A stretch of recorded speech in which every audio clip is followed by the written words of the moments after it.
Hello students, আমার চ্যানেলে তোমাদেরকে স্বাগত। শুরু করছি ক্লাস 12 থার্ড সেমিস্টারের একটি রাষ্ট্রবিজ্ঞান ক্লাস। তোমাদের সামনে দেখতে পাচ্ছ রয়েছে উচ্চ মাধ্যমিক রায়মার্টিন প্রশ্নবিচিত্রা।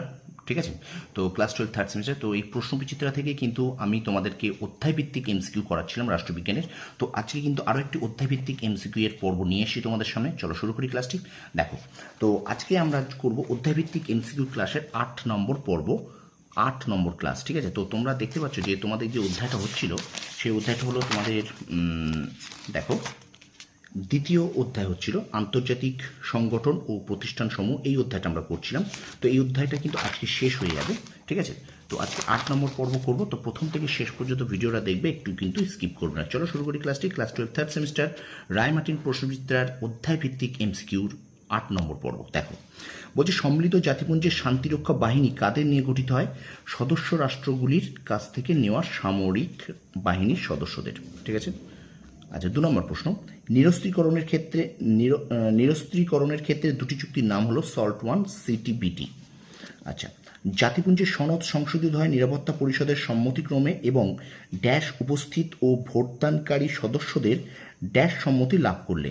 এখানে কিন্তু উত্তর হবে যে সাধারণ সভা আর একটা 2/3। ঠিক আছে, পরের প্রশ্ন, বিশ্ব ব্যাংকের অর্থাৎ ওয়ার্ল্ড ব্যাংক প্রধান উদ্দেশ্য হল রাষ্ট্রের ড্যাশ ক্ষেত্রে পুনর্গঠন অর্থাৎ অর্থনৈতিক ক্ষেত্রে পুনর্গঠন এবং ড্যাশ কাজে সহায়তা করা অর্থাৎ উন্নয়নমূলক কাজে সহায়তা করা। পরের প্রশ্ন, মহাসচিবের কাজে নীরব কূটনীতি বলেছেন, মহাসচিবের কাজকে নীরব কূটনীতি বলেছেন গুড স্পিড। কোন রাষ্ট্রকে জাতিপুঞ্জের পর্যবেক্ষক রাষ্ট্র এর মর্যাদা দেওয়া হয়েছে? প্যালেস্তাইন। দেখো, বিবৃতি কারণ আছে এখানে, এ সত্য কিন্তু আর মিথ্যা। পরের প্রশ্ন দেখো, ইউএনের সদস্য নয় এমন একটি রাষ্ট্রের নাম হলো ভ্যাটিকান সিটি। আচ্ছা, ইউএনও গঠন পূর্ব প্রস্তুতি আলোচনা পর্বের ক্রমটা দেখো, ক্রমটা এখানে হবে 1-4-3-2, 1-4-3-2। ঠিক আছে, 1-4-3-2।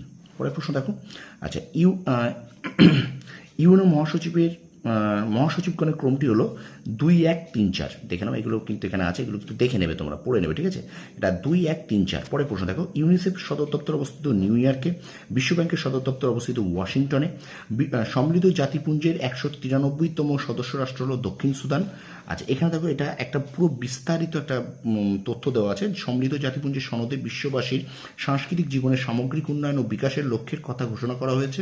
জাতিপুঞ্জের অধীনে শিক্ষা, বিজ্ঞান ও সংস্কৃতি বিষয়ক একটি সংগঠন তৈরির উদ্দেশ্যে 1945 খ্রিস্টাব্দে 1 থেকে 16 নভেম্বর লন্ডনে একটি সম্মেলন অনুষ্ঠিত হয়। এই সম্মেলনের প্রেক্ষিতে জন্ম হয় ইউনেস্কো। ঠিক আছে, এরকম ধরনের প্রশ্ন কিন্তু তোমাদের দেবে। ওকে, আচ্ছা পরের প্রশ্ন দেখো, নিরাপত্তা পরিষদে অস্থায়ী সদস্যদের কার্যকালের মেয়াদ 2 বছর।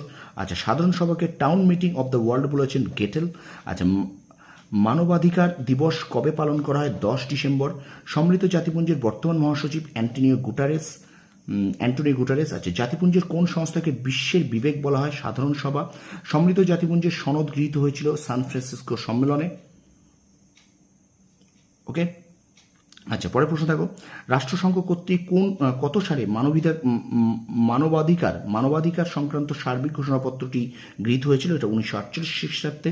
আচ্ছা, রাষ্ট্রসংঘ এর নিরাপত্তা পরিষদে অস্থায়ী সদস্য রাষ্ট্রের সংখ্যা হলো 10টি। রাষ্ট্রসংঘের মহাসচিবের কার্যকালের মেয়াদ 5 বছর। ব্রেটন উডস সম্মেলনটি অনুষ্ঠিত হয়েছিল 1944 সালে।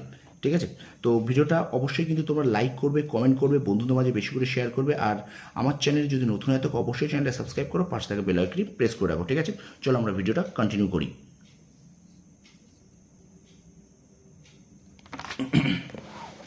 চলো এবার দেখো, বলছে আন্তর্জাতিক আর্থিক স্থায়িত্ব রক্ষার দায়িত্ব পালন করে IMF। পরের প্রশ্ন দেখো, রাষ্ট্রসংঘের সদর দপ্তর অবস্থিত নিউ ইয়র্কে। আচ্ছা, রাষ্ট্রসংঘের নিরাপত্তা পরিষদের স্থায়ী সদস্য রাষ্ট্রের সংখ্যা হলো 5টি। সান ফ্রান্সিসকো সম্মেলন অনুষ্ঠিত হয়েছিল 1945 সালে।